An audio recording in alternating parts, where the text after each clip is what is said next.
जय सिया राम। सब सुख लहे तुम्हारी सरना, तुम रक्षक काहू को डरना। काफ़ी पहले हनुमान जी को लेकर एक महात्मा जी से बातचीत हुई थी, तो उन्होंने बताया था कि वैसे तो हनुमान जी के बहुत सारे प्रचलित पाठ हैं। उसमें हनुमान चालीसा है, हनुमान अष्टक है, लोग बजरंग बाण का ही पाठ करते हैं आपात स्थिति में, सुंदरकांड का पाठ तो करते ही हैं। लेकिन कुछ ऐसे पाठ हैं जिनके बारे में भक्त या तो कम जानते हैं या उन पाठों को कम किया जाता है, लेकिन हैं बड़े प्रभावी और चमत्कारिक, ऐसा उन महात्मा जी ने कहा था। और ये भी उन्होंने बताया कि गोस्वामी तुलसीदास जी पे तो हनुमान जी ने कृपा की ही, अब भी इस कलयुग में और आज के कालखंड में भी हनुमान जी बहुत सारे भक्तों को अनुग्रहित करते रहते हैं, उन पे अपनी कृपा बरसाते रहते हैं। और कई बार वो भक्त दुनिया के सामने नहीं आते, क्योंकि जिस पे हनुमान जी की कृपा हो जाती है वैसे आमतौर पे दुनिया से उसका मतलब कम रह जाता है थोड़ा, ये भी स्पष्ट तौर पे देखा गया है। लेकिन ऐसे साधकों को आप ढूंढेंगे तो मिल जाएंगे। इसी कड़ी में महात्मा जी ने कहा था कि ऐसे ही हनुमान जी की एक विशेष साधना है जिसको हम कहते हैं हनुमान पचासा। और ये हनुमान जो पचासा है, इसको अगर 50 दिन तक विधिपूर्वक अगर इसका पाठ किया जाए तो इस कलयुग में, आज के कालखंड में ये बड़ा शीघ्र प्रभावी हो जाता है और शीघ्र फल प्रदान करता है। क्योंकि हनुमान जी के एक बहुत ही परम भक्त ने इसकी रचना की है और दुनिया के सामने साक्षात इसका उदाहरण है। और इसकी रचना के पीछे के घटनाक्रम को जब आप जानेंगे, उस कथा को सुनेंगे, और ये बहुत पहले की बात नहीं है, आज से महज लगभग 200 साल हुए होंगे तब की ये बात है जब हनुमान पचासा की रचना हुई। हालांकि अब तो अन्य भी कवियों ने काफ़ी कुछ हनुमान जी को लेकर के लिखा है, लेकिन हम जिस हनुमान पचासा की बात कर रहे हैं वो कविवर मान ने इसकी रचना की है और वो बुंदेलखंड के कवि हैं। आज से 200 साल पहले उन्होंने रचना की और जो कवि मान हैं वो हनुमान जी के परम साधक थे। बुंदेलखंड में एक, जो मध्य प्रदेश में अभी वो इलाका है, एक काकरी नामक स्थान है। काकरी, उसको काकनी भी कहते हैं।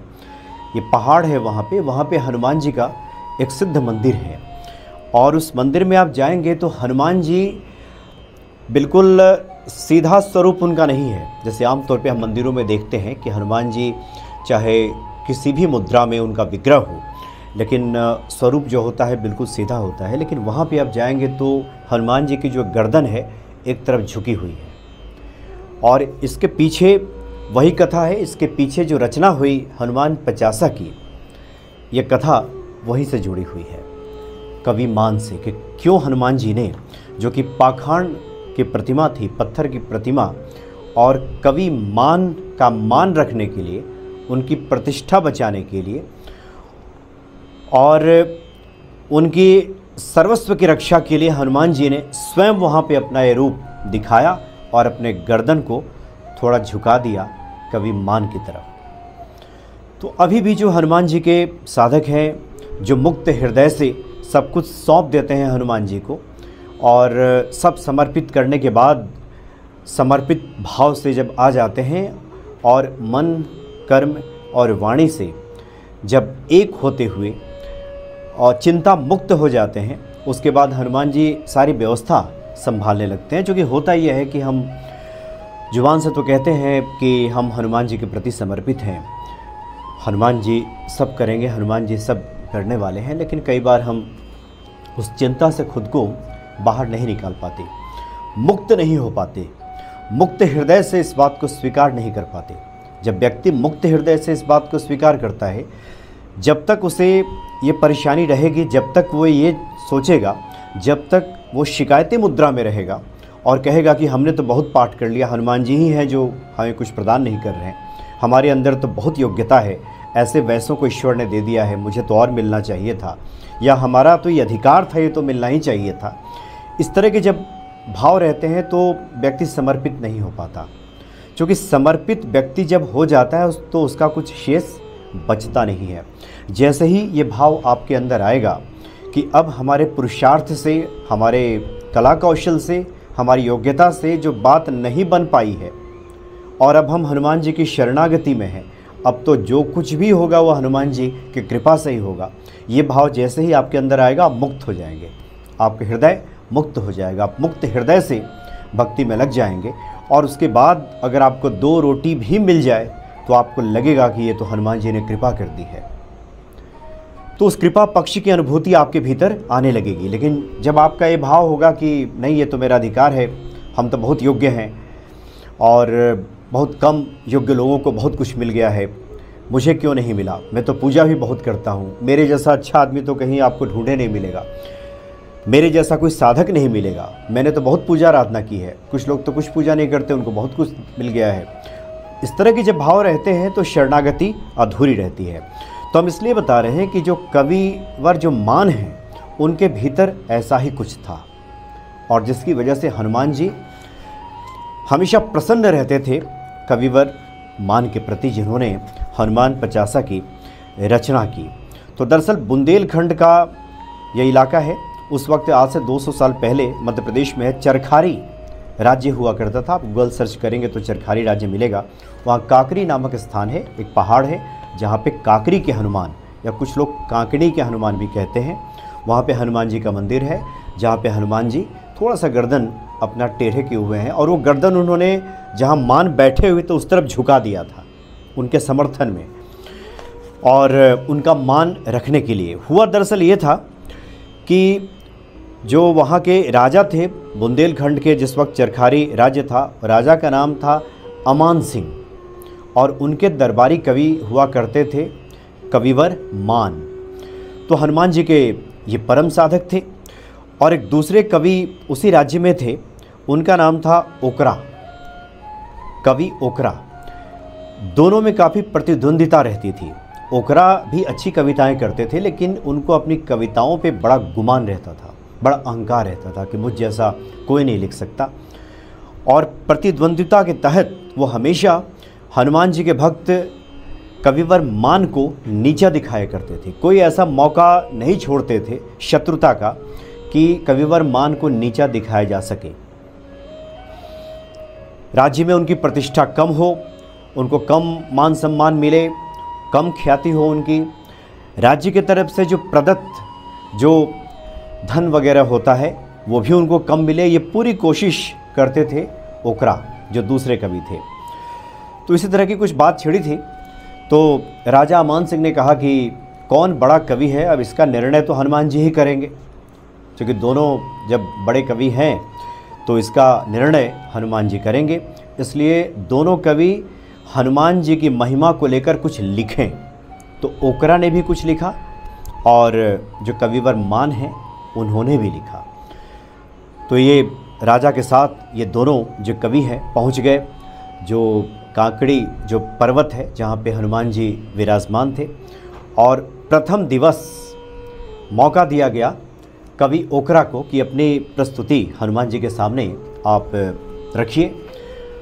और ये कहा गया कि जिसकी प्रस्तुति से हनुमान जी की प्रतिमा में, विग्रह में थोड़ा बदलाव दिखेगा, कुछ भी बदलाव दिखे, कंपन ही हो जाए, उनके गले से माला ही टूट कर नीचे आ जाए, कुछ भी ऐसा हो जिसकी रचना से हनुमान जी प्रसन्न होंगे, अगर ऐसा होता है तो उसे बड़ा कवि मान लिया जाएगा। तो पहला दिन मिला ओकरा को, सबसे प्रथम दिवस, लेकिन हनुमान जी के विग्रह में, प्रतिमा में कोई बदलाव देखने को नहीं मिला। दूसरे दिन जो हनुमान जी के परम भक्त, और जैसा कि हमने शुरू में ही कहा, वो सर्वस्व हनुमान जी को समर्पित करके ही लिखते थे। उनका कहना था कि उनके वाणी से कोई भी शब्द निकलता है वो हनुमान जी को ही समर्पित है, उनकी लेखनी से एक एक शब्द जो निकलता है वो हनुमान जी को ही समर्पित है। वो कुछ नहीं करते, जैसे हनुमान जी की प्रेरणा होती है वैसा करते हैं, वैसा ही लिखते हैं। उनकी योग्यता से, उनके पुरुषार्थ से कुछ नहीं बनने वाला है, वो पहले ही कह चुके थे। तो उन्होंने हनुमान 50 लिखा था, यानी 50 चौपाइयाँ हनुमान जी की स्तुति में, उनके महिमा के गुणगान में लिखा। और जैसे ही उन्होंने हनुमान 50 का पाठ करना शुरू किया, और राज्य के अन्य लोग भी बैठे थे, राजा भी बैठे थे, और जिस तरफ बैठ करके कविवर मान हनुमान 50 सुना रहे थे, उधर हनुमान जी ने अपनी गर्दन झुका दी, यानी उस तरफ हनुमान जी का जो विग्रह है, उनका जो गर्दन है वो झुक गया। अभी भी आप वहाँ पे जाएं तो ये झुकी हुई प्रतिमा आपको दिखाई देगी, सीधी प्रतिमा नहीं है। हनुमान जी आज भी गर्दन झुकाए हुए हैं। तो भक्तों की खातिर हनुमान जी तो सभी नियमों को बदल देते हैं, अब तक जो नहीं हुआ वो कर देते हैं। तो ये भक्त के मान की रक्षा के लिए, भक्त की प्रतिष्ठा की रक्षा के लिए हनुमान जी ने अपने विग्रह में परिवर्तन किया और गर्दन को झुका दिया, और इस तरह से विजय हुई कविवर मान की। तो हनुमान 50 है, ये बहुत ही जो है प्रसिद्ध है, प्रभावी है। अगर इसका कोई पाठ करे 50 दिनों तक नियम के साथ, और इसकी चर्चा जो हनुमान अंक गीता प्रेस ने जो निकाला उसने भी बड़े विस्तार से चर्चा की है। हनुमान अंक में भी इसकी चर्चा हुई है कि हनुमान 50 शीघ्र फलदायी है इस कलयुग में। अभी भी बहुत सारे ऐसे भक्त हैं जो हनुमान जी के बारे में कुछ स्तुति गान करते हैं। उनका निज अनुभव अगर आप सुने, अगर वो अपने मस्ती में आ जाएं, हनुमान जी को लेकर उन्हें लगेगा कि आपका भी प्रेम है हनुमान जी के प्रति, तभी तो आपसे वो खुलेंगे, तभी तो बातें करेंगे। तो अगर ऐसा मौका मिले कभी तो आप देखेंगे कि अद्भुत बातें आपको हनुमान जी के बारे में सुनने को मिलेंगी। तो ये 50 दिन का नियम लेकर कोई व्यक्ति शुरू करे, जैसे किसी भी पाठ को करने के पहले जो नियम लिया जाता है, जैसे शुक्ल पक्ष के मंगलवार से आप शुरू कीजिए, सुबह स्नान आदि क्रिया से निवृत्त हो जाइए। हनुमान जी को आपने आसन पे विराजमान किया है तो अच्छी बात है, वहाँ साफ सफाई कर लीजिए, लाल आसन बिछा दीजिए हनुमान जी के लिए, खुद भी लाल आसन पे बैठ जाइए, और जो भी पूजा के आवश्यक नियम है, पंचोपचार पूजा कर दीजिए हनुमान जी की। कुछ मिष्ठान वगैरह लेकर के आइए, लाल फूल वगैरह चढ़ाइए हनुमान जी को, और विविध प्रकार से आप उनकी पूजन कीजिए, जो भी आपका भाव उमड़ता हो। कई प्रकार की विधियां हैं, आप सभी जानते भी हैं। कम से कम दीप धूप आदि से तो हनुमान जी का पूजन कीजिए ही, उनके सामने मिष्ठान का भोग लगाइए, उनसे प्रार्थना कीजिए, और शुरू में भगवान श्री राम का सुमिरन कर लीजिए। किसी प्रकार सुमिरन आप कर सकते हैं, जय सिया राम जय हनुमान, जय सिया राम जय हनुमान, ये महामंत्र है, ऐसा आप सुमिरन कर लीजिए। और उसके बाद जो हनुमान 50 है इसका आप पाठ कीजिए। हनुमान 50 उपलब्ध है, जहाँ कहीं भी गीता प्रेस की गाड़ियाँ आपको दिखेंगी वहाँ हनुमान 50 मिल जाता है। वैसे हम डिस्क्रिप्शन बॉक्स में ये पूरा हनुमान 50 हम डाल देंगे, तो वहाँ पे आपको मिलेगा। तो हनुमान 50 का आप पाठ करके अपने जीवन को सुखमय बना सकते हैं। इससे मिलेगा क्या? एक तो शुरू में हमने कह दिया कि जो शत्रु भय आपको रहता है, आपको हमेशा लगता है कि कोई ना कोई आपको नीचा दिखाने में लगा हुआ है, आपकी प्रतिष्ठा की हानि की जा रही है, आपको आर्थिक लाभ नहीं मिल रहा है, आपको आर्थिक नुकसान झेलना पड़ रहा है, इस तरह की आशंका बनी हुई है कि कोई आपका अहित कर सकता है, तो इसमें हनुमान 50 का आप पाठ करेंगे तो आपको शीघ्र फल मिलेगा। हनुमान चालीसा तो सर्वश्रेष्ठ है, ये कई बार हमने चर्चा की है, लेकिन अन्य कवियों ने भी, अन्य भक्तों ने भी जो अपने भाव प्रकट किए हैं हनुमान जी के लिए, उनका भी हम अगर अनुसरण करते हैं, उन पाठों को करते हैं, तो हनुमान जी की शीघ्र कृपा हमें प्राप्त होती है। लेकिन फिर वही हम उसी बात पर आएंगे कि अगर शीघ्र कृपा हनुमान जी की चाहिए तो मुक्त हो जाइए, सौंप दीजिए जब हनुमान जी को, फिर चिंता मुक्त हो जाइए। क्या था जो खो जाएगा? रोए वो जिसका खो गया है। जब कुछ है ही नहीं, जब कुछ था ही नहीं, जब हमारे कुछ पुरुषार्थ से बनना ही नहीं था, बना ही नहीं, हमारी योग्यता को किसी ने आज तक पहचाना ही नहीं, किसी ने उस पुरुषार्थ से, कला कौशल से कुछ इस जीवन में हासिल ही नहीं हुआ, तो अब जब हम हनुमान जी की शरण में हैं तो चिंता कैसी? चिंता तो वो करे जिसका खो गया है, जिसका लुट गया है। हमारे पास था ही क्या? अब तो जो है उसी की कृपा है, जो कुछ भी मिलेगा उसी की कृपा से। 2 वक्त की रोटी भी अगर हम खाएं तो उसी की कृपा है, और नहीं तो विश्वास कीजिए सब धरा का धरा रह जाता है। जिनके जीवन में भी आज आप अनुकूलता देखते हैं, वो माने न माने, उनका विश्वास हो ना हो, उनको हनुमान जी इस बात का एहसास कराएं ना कराएं, लेकिन हनुमान जी की कृपा से ही सब मिल रहा है, नहीं तो सब धरा का धरा रह जाएगा और व्यक्ति तमाम मुश्किलों में पड़ जाता है। ये कहने की सिर्फ बातें होती हैं कि हम इतने योग्य हैं, हमारे इतने सगे संबंधी हैं, हमारी इतनी पहुँच है, बड़े बड़े लोगों से पहुँच है, जब विधाता विपरीत होते हैं, जब कृपा राम की जब कम होने लगती है या नहीं होती, तब आप कभी देखिएगा परीक्षा लेकर के ये सारी बातें फिजूल की हैं, निरर्थक हैं, ये काम नहीं आने वाली। इसीलिए एकमात्र उपाय है हनुमान जी की शरणागति। बहुत सारे ऐसे पाठ हैं, बहुत सारे ऐसे पूजा हैं जो व्यक्ति करे, और इन सब पाठों को करने के बाद, इस तरह की कथाएं सुनने के बाद हनुमान जी के प्रति हमारी जो श्रद्धा है, ये विश्वास है और प्रबल होती है, मजबूत होती है। और जिसकी श्रद्धा विश्वास हनुमान जी के प्रति मजबूत है, अटूट है, यकीन मानिए हनुमान जी सब संभाल लेते हैं। जय सिया राम।